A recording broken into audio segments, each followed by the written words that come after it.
In this video, we will talk about the development of reading comprehension. It's not going to be a lecture presenting everything about the development of reading comprehension. Rather, it is more going to be a set of comments and clarifications concerning this topic.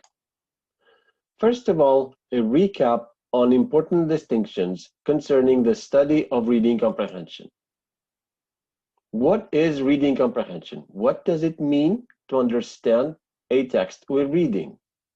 When we talk about reading comprehension, what we're referring to is the construction of a mental model. So in our minds, we construct a model that is based on information that we extract from the text we're reading, plus information we are contributing as readers by making inferences and using our background knowledge to make a model of what the text says. And then that thing in our minds is what we may remember from the text. So understanding is making a mental model of the text. That's our definition. That's how we think about it. How do we know how much understanding takes place? We use tests to measure comprehension. And as we've seen, there are several different kinds of tests, such as close, retell, open questions, multiple choice questions based on passages. These tests aren't perfect. They measure slightly different aspects of comprehension, and they measure them to various degrees of success. And they're, of course, influenced by other things besides comprehension. There aren't any pure tests. Comprehension is a very complex kind of skill. So to say that we're measuring comprehension is like measuring many things together simultaneously.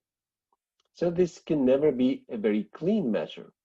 But we always need measures of comprehension because to understand what you read is the goal of reading.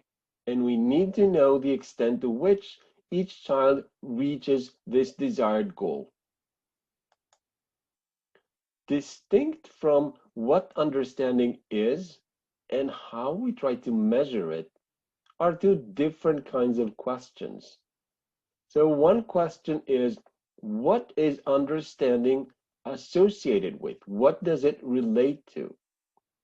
This is a question about other kinds of measurable skills, either at the same time or at a previous time, which are associated with comprehension or can predict comprehension.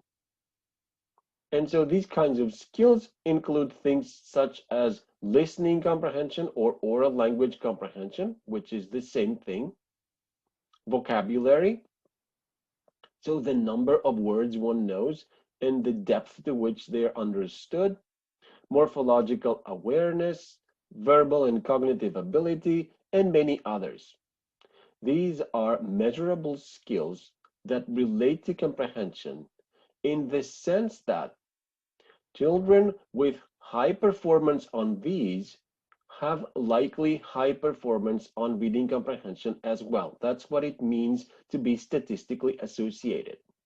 That high performance on one test goes with likely high performance on the other as well. And low performance on one kind of test goes with likely low performance on the other as well.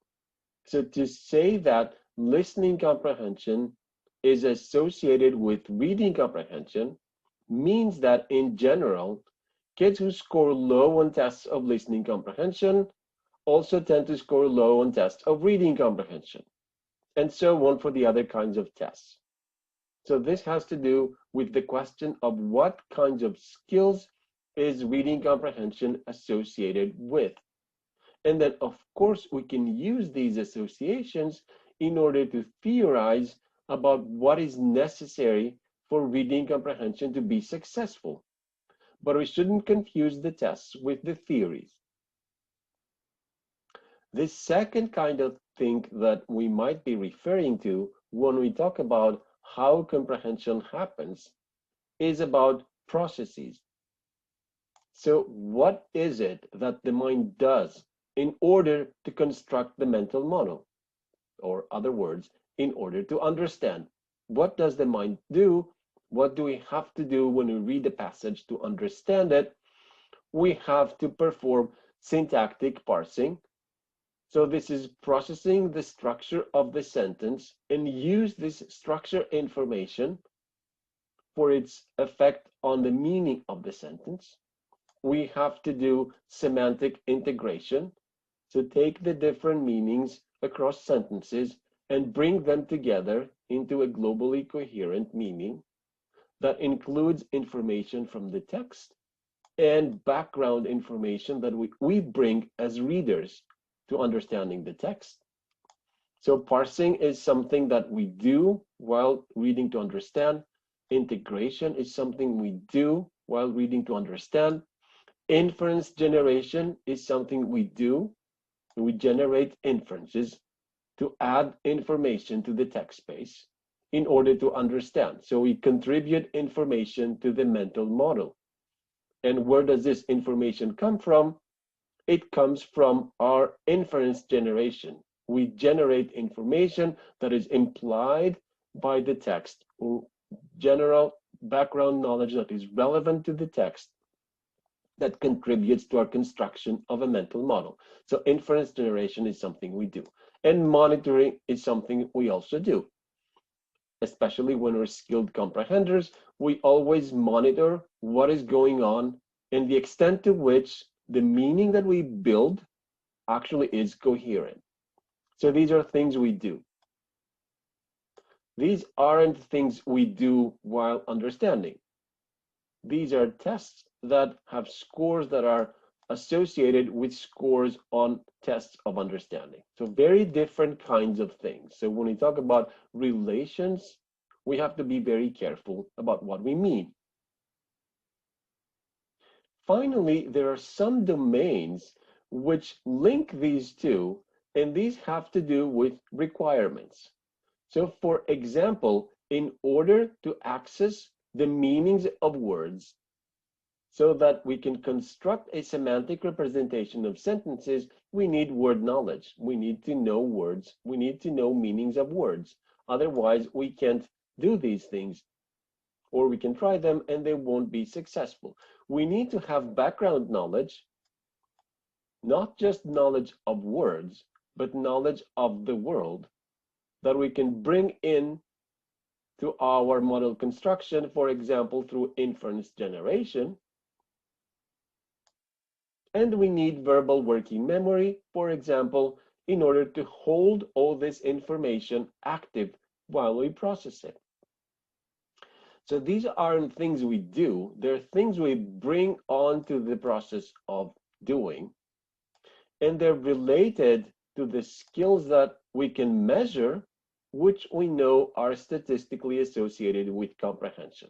So word knowledge is what we typically try to get at using vocabulary tests, which are associated with comprehension tests.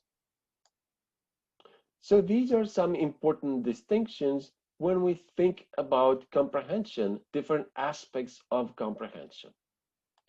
Now, there are some issues in comprehension research and in thinking about comprehension that I would like to comment on, not so much to give answers as to highlight that there are important questions.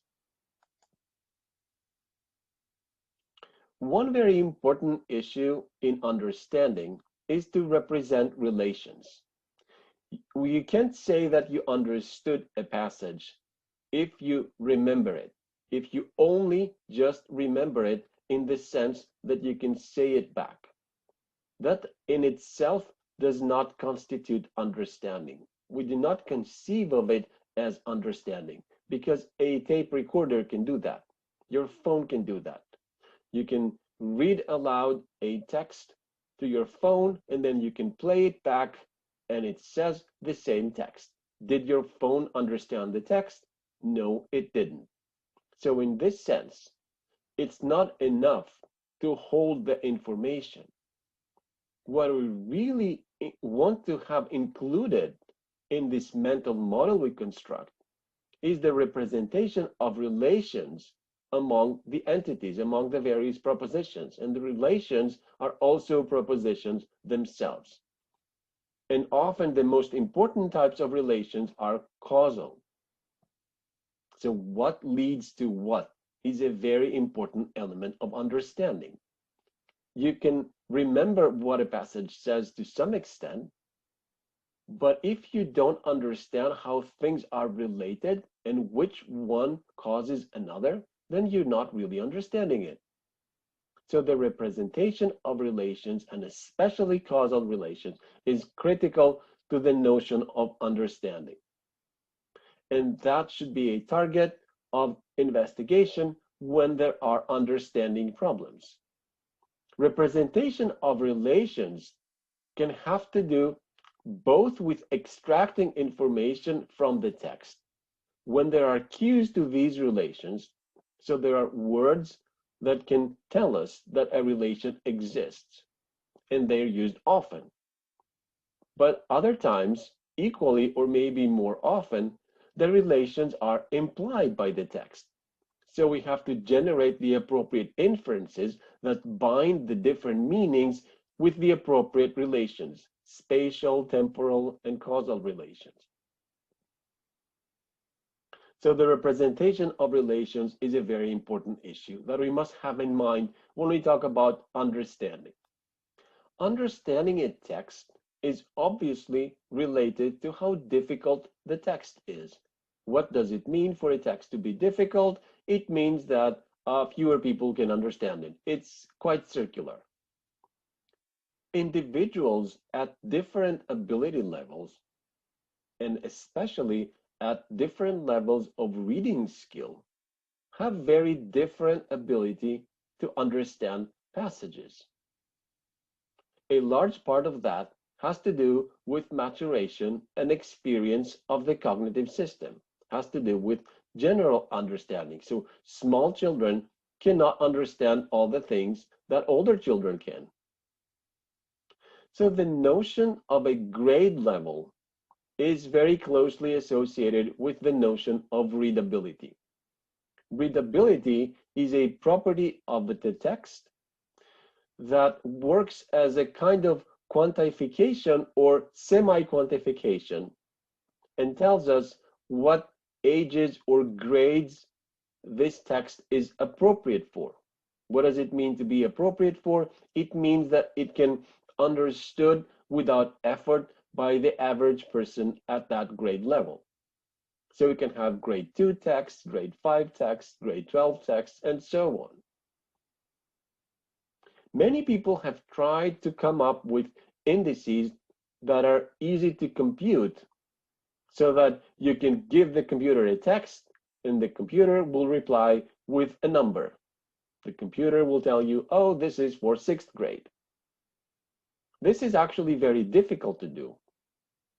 What makes a text understandable is the extent to which the meaning of the text can be found in the text, and of course, whether the words used in the text are known by those reading it. There are other elements, but these are very important. Now, one can conceivably rate words for the age at which they're supposed to be known. That's not done for very many languages, but it's done for some words in some languages. But it's not very easy to automatically have the computer find out whether the meaning of the text actually is mentioned explicitly in the text. That's because computers aren't yet very good at understanding text, although they're getting a lot better. However, readability indices have existed for a very long time, and they have existed based on a superficial association between things that happen to be related, although in themselves they're not very important. So you will find many references to readability indices that are actually just a count of sentence length and word length. That's because longer words tend to be rare, or at least rarer than the average shorter words. and rare words are generally learned later in life. Also, longer sentences tend to be structurally more complex and demanding as opposed to shorter sentences. These aren't absolute rules, but they have worked pretty well, at least in the English language so far, and so you can easily find readability raters that will tell you about a given text, which grade it corresponds to. These are superficial and you can easily trick them if you want to, but they work reasonably well with typical texts where people aren't trying to trick the readability calculators. Now, there are also very sophisticated systems in development which don't work so well or so extensively yet, which actually try to get to deeper elements that have to do with the meaning of the text. For example, there are automatic systems trying to derive idea units and connections and resolve references and so on. And these are becoming better and better. But you will not find many references of these in the field, although you will find references to these in a textbook on reading, for example.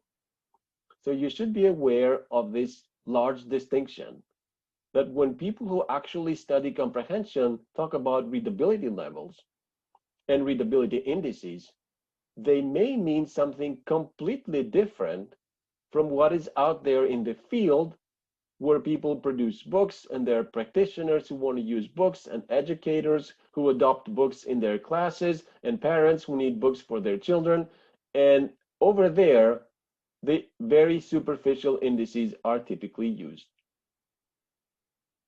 Let us now consider the distinction we have discussed for a while, which is very clearly seen in the simple view of reading, which says that, very roughly speaking, one's ability to understand written passages is made up of two components, is made up of one's ability to understand spoken language and one's ability to decode words that are written, and this is in a non-additive fashion.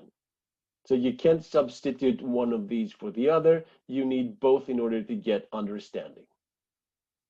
This is a very good rough guide to conceptualizing the difference between word-related or word-level skills and text-level skills. So we're keeping it. But it is too simple, and it downplays interactions and interrelations between these. So I want to make a few more comments about that. The first and most obvious interconnection has to do with vocabulary. So vocabulary is to some extent related to everything. And this may be because your development of vocabulary is closely associated with your overall language development, which enables all the other kinds of skills. So as your language develops, your meta language can also develop on top of it, which will enable print related skills, and your understanding of language develops, which enable oral comprehension, which will also contribute to reading comprehension. So it may be that an index of how many words you know, that is your score in a vocabulary test, isn't just a measure of how many words you know, but is necessarily also an index of how well developed your language is. Because as language develops, your vocabulary develops. And indeed, there are even some theories that posit that the structural language development depends on and builds on your acquisition of words. So you learn words, you learn combinations of words, and by abstracting over combinations of words is how you get your more complex language processing skills. So these things are strongly interrelated. And we can't think of the different dimensions as completely independent. Concerning the separation into two dimensions is the developmental difference of what seems to account most for your ability to understand. As we've discussed earlier, a beginner reader who can barely read the words on the page is obviously limited by their reading ability, by their decoding ability. So for a relatively beginner reader, up to an intermediate reader, up to the point where words can be accurately decoded, up to that point, how much you understand depends on how well you decode. If you can't decode the words, you can't understand the passage. The more words you can decode, the more passages you can understand. So you're not limited yet by the overall level of your language because you're already more limited by your decoding. Now, as decoding is achieved to a satisfactory degree, and you can decode words accurately, all of them or almost all of them, then it makes less and less of a difference how good you are at decoding. Because once you are good enough, then you will only be limited by your language comprehension skills. So if you have limits to your understanding, you are going to now hit those limits if your decoding is good enough so that you can get the words in and then fail to understand them. So this means that when you think about reading comprehension, the weight of the association shifts. In the first grades of elementary school, the weight of predicting reading comprehension is on decoding. In middle and late elementary school, the weight of predicting reading comprehension is on oral language. The third issue I wanted to comment on has to do with skills like inference generation and monitoring. So what kind of skills are we talking about here? Are these language skills? Are they specific to our language processing, or are they more general? And they can be more general because you need to be able to draw inferences all the time. You see something somewhere and you can infer what happened for it to be there. You see a ball rolling on the street, you infer that there may be children playing nearby, so you have to slow down, for example. That's not a language skill. Or you see something not fitting in a scene, you realize it's not fitting, and you try to come up with possible explanations. That's comprehension monitoring non-linguistically. Is generation inferencing and comprehension monitoring, as seen in reading comprehension, the same kind as that non-linguistic ability? Or are we talking about language-specific inferences and language-specific monitoring? I don't think we know that yet. So here we open our thinking a little bit more broadly, even outside of language, because our ability to understand language and to process language itself is inextricably linked to our general cognitive ability in some ways. And we should have that in mind as well. Another issue that is not so clear to think about has to do with remembering. So in general, the way to test comprehension is to have someone read something, presumably comprehend to some degree, and then try to probe their internal model to see how much they understood. But you aren't only seeing how much they understood. You're also seeing how much they remember of what they understood. That's necessary. If they understand completely and forget immediately, your comprehension measure will achieve a score of 0, even though it might be a memory problem and not an understanding problem. Now, there are ways to get around this in cases where it is suspected. In general, this is not a big issue, but you do have to think about the role of memory when examining somebody's reading comprehension. So in a retell, where someone reads a story and has to say it back, they can possibly say it back to the extent their language development supports it, although they may not necessarily have understood everything. If you wait a long time before the reading and asking a question, you may allow time for things to be forgotten. If you allow the text to be visible during the question answering part of the test, then memory doesn't play a role, but then you will be influenced by whether people choose to look at the text or just want to move on and don't bother with that. So memory gets in to the question and gets also into the deeper level of how can you ever differentiate between building the internal model and then sustaining that model in memory in such a good activated state that you can retrieve the right information from it when you want it. Another topic we've seen where things aren't completely clear is the relationship between fluency and comprehension. As we've talked about extensively and as mentioned in every textbook, these two things are related. And there are theoretical reasons to expect that one will support the other. It is very unclear if these relations can be unidirectional, such that one is the cause and the other is the effect. Or if they're bidirectional, so that both facilitate the other one, or that they may be related for indirect reasons because something else is happening. So these are all issues where we don't get clear answers, and we must be aware of their existence as we think about reading comprehension, the development of reading comprehension, and the assessment of reading comprehension.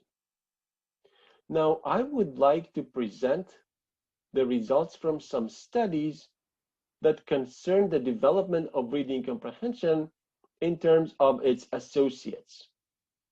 What other kinds of measures predict how well one understands written text?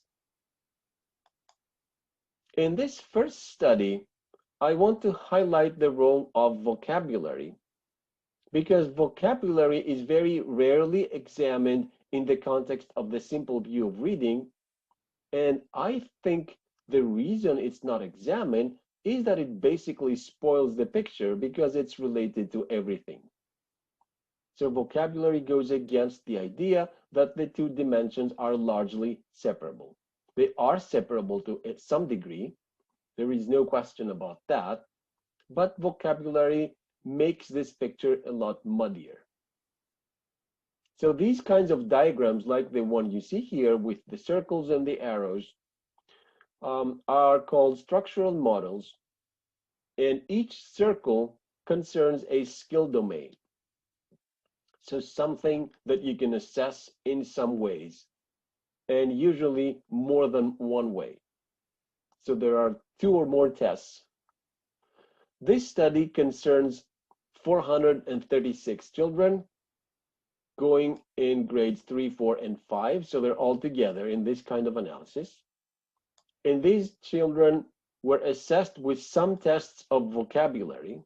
So this is the V. The tests of vocabulary have led to this circle here. This represents their scores.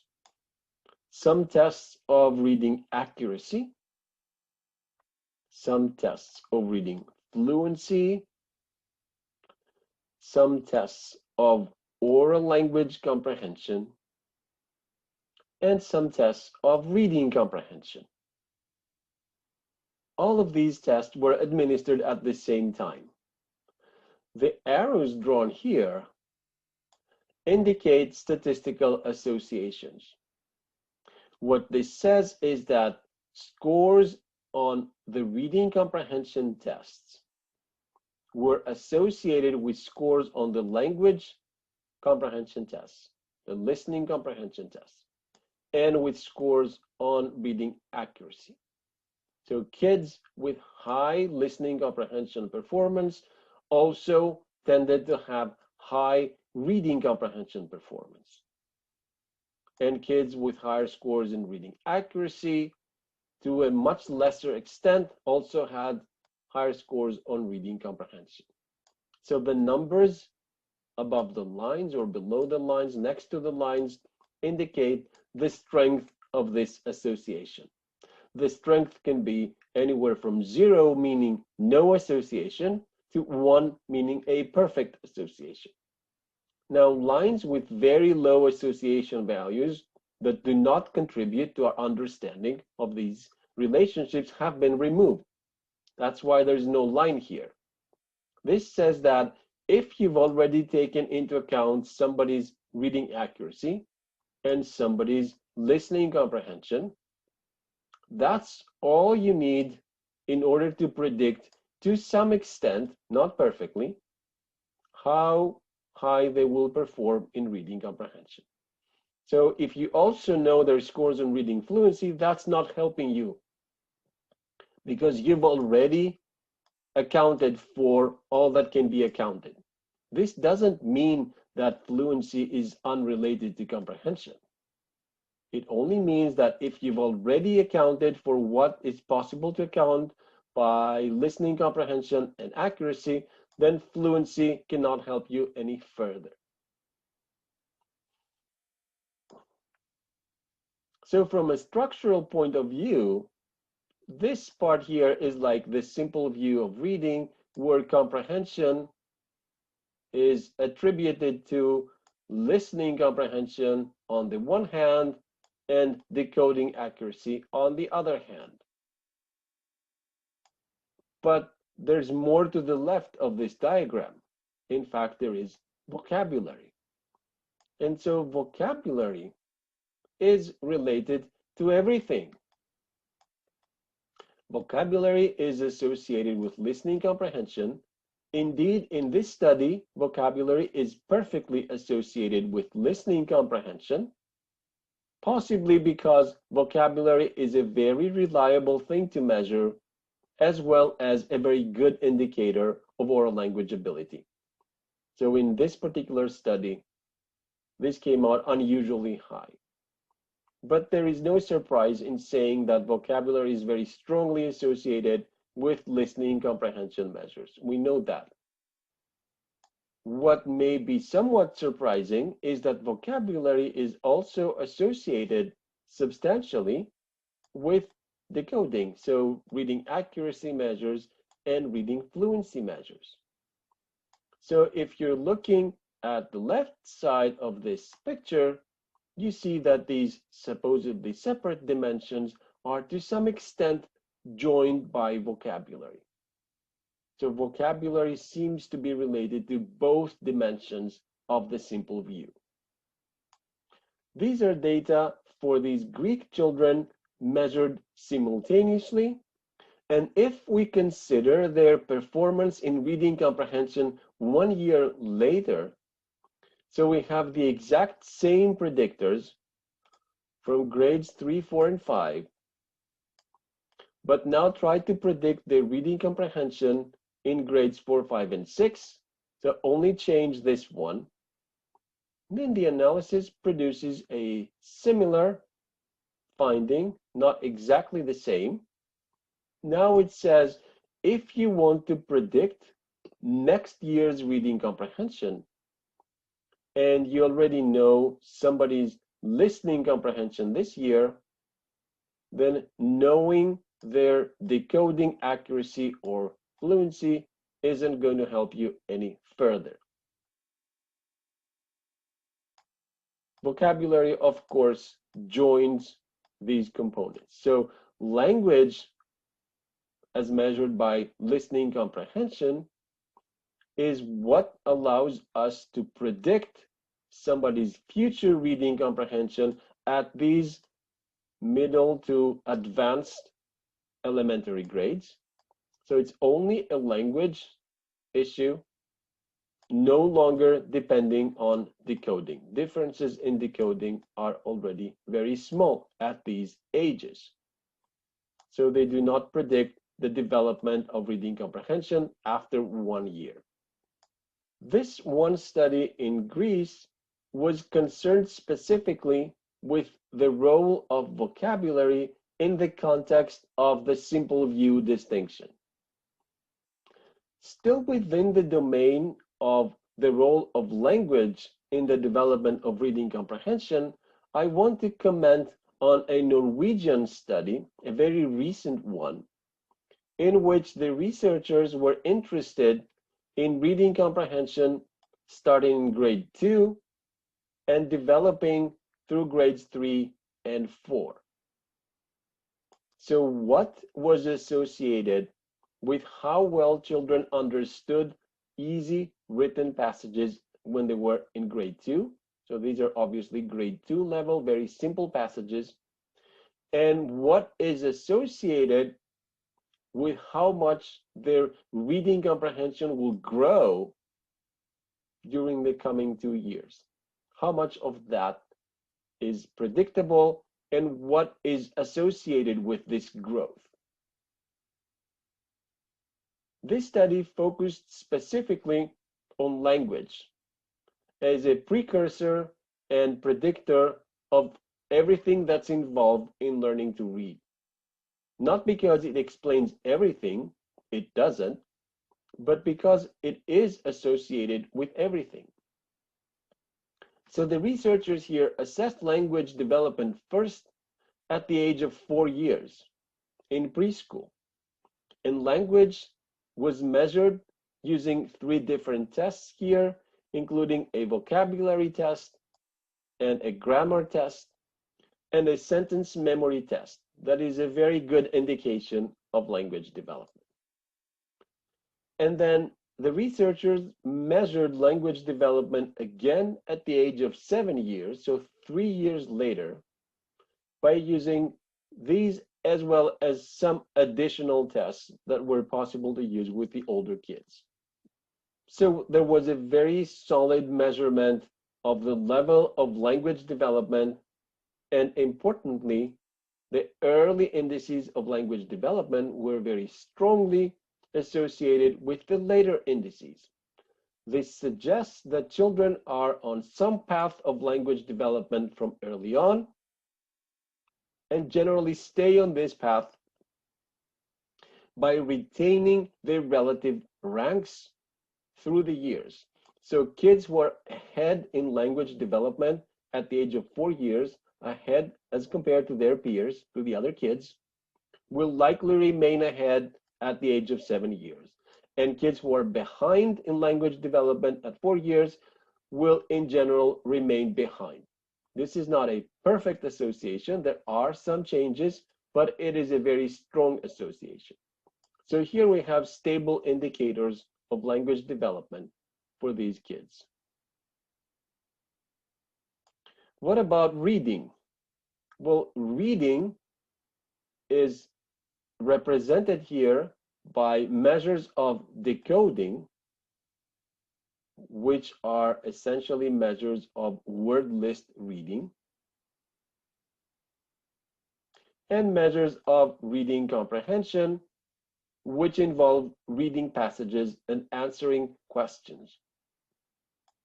Decoding is preceded by code skills, which are phoneme awareness and letter knowledge. These are called code skills. They're measured at the age of 5 years.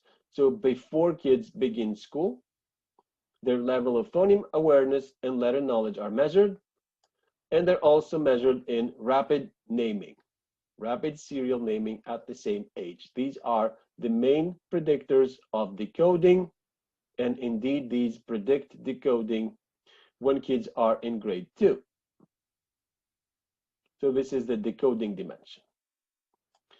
And reading comprehension is predicted to a very, very large extent, indeed to an unusually large extent, by these 2 domains, that is decoding and language.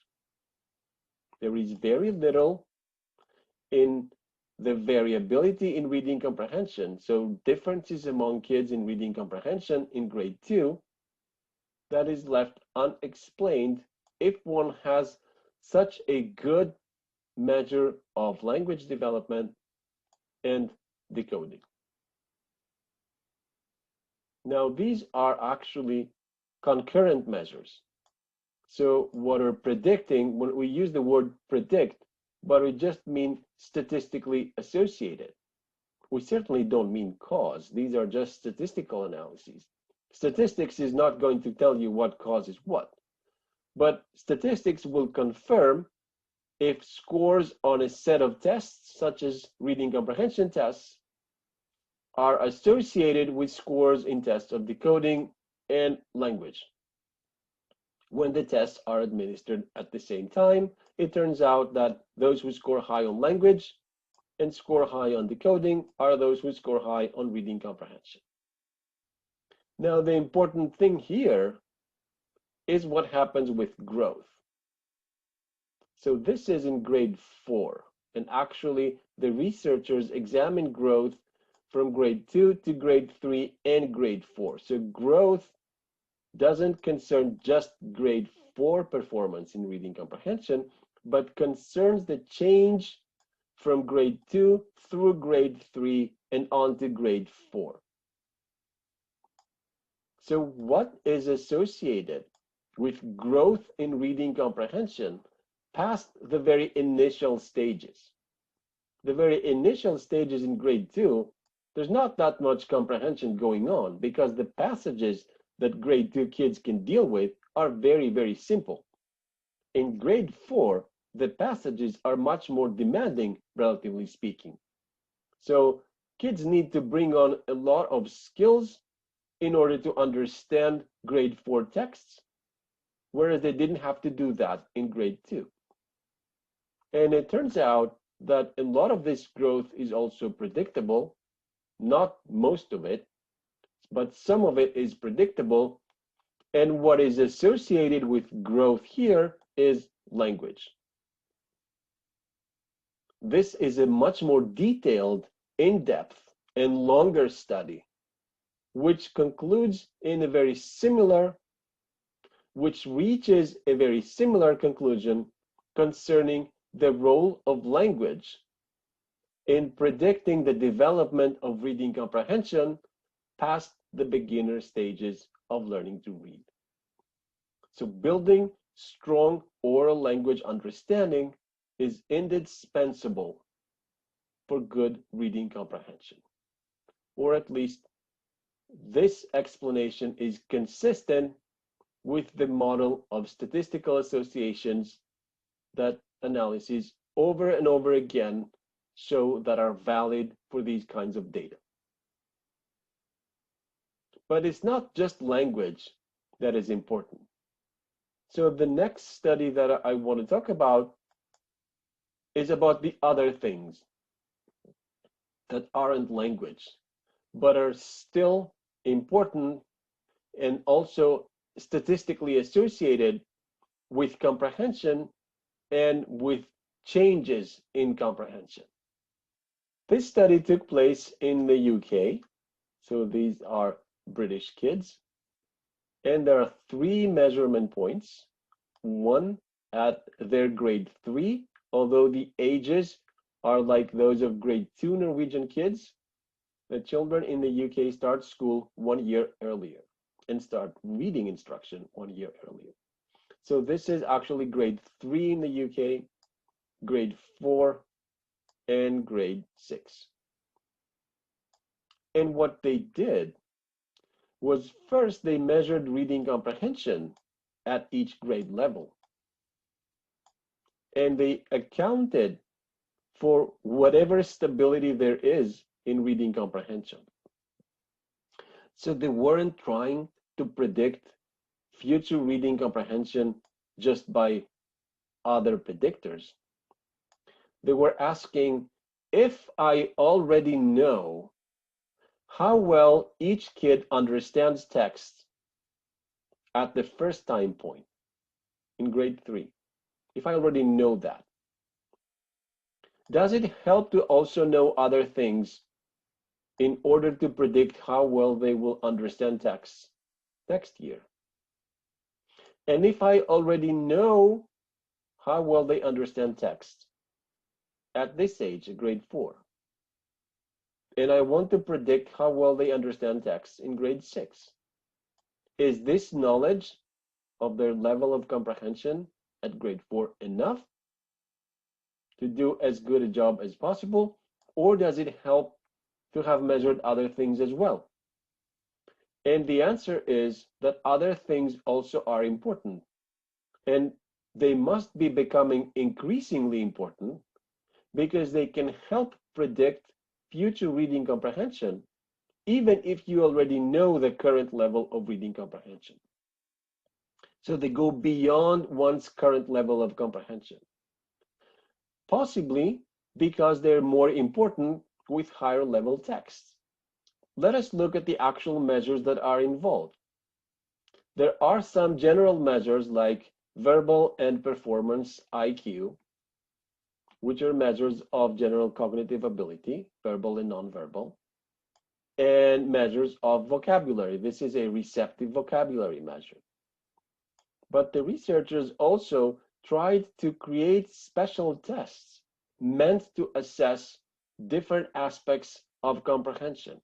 So they tried to measure the kids' knowledge of story structure, how much kids know about different kinds of structures of stories, what's supposed to happen in a story in general. They tried to measure kids' inference skills, just their ability to draw the right inferences. And they tried to measure the degree to which kids monitor their understanding. They gave them texts with conflicts in them and checked if kids can detect those. So these kinds of measures are specific to aspects of comprehension, whereas these kinds of measures are more generic. It turns out that all of these are important. So intelligence, to some degree, predicts either a bit of growth in comprehension or future ability to monitor. Vocabulary predicts future ability to comprehend text and future ability to draw inferences. Story structure also predicts ability to comprehend text in the future. And very importantly, reading comprehension in grade 6, beyond knowing one's level of reading comprehension in grade 4, is associated with one's ability to generate inferences and monitor their understanding. Perhaps because texts in grade 6 are more demanding in terms of the need for inferences and the need for comprehension monitoring to guide the generation of the inferences when they are necessary. So these kinds of studies taken together put some evidence meat on the bones of theory by confirming to some extent the ideas that we have about what is related with what and why, and documenting that there are different domains that are to some extent measurable, whereby we can quantify the development of reading comprehension and a number of other factors that are associated with it at different ages and reading levels.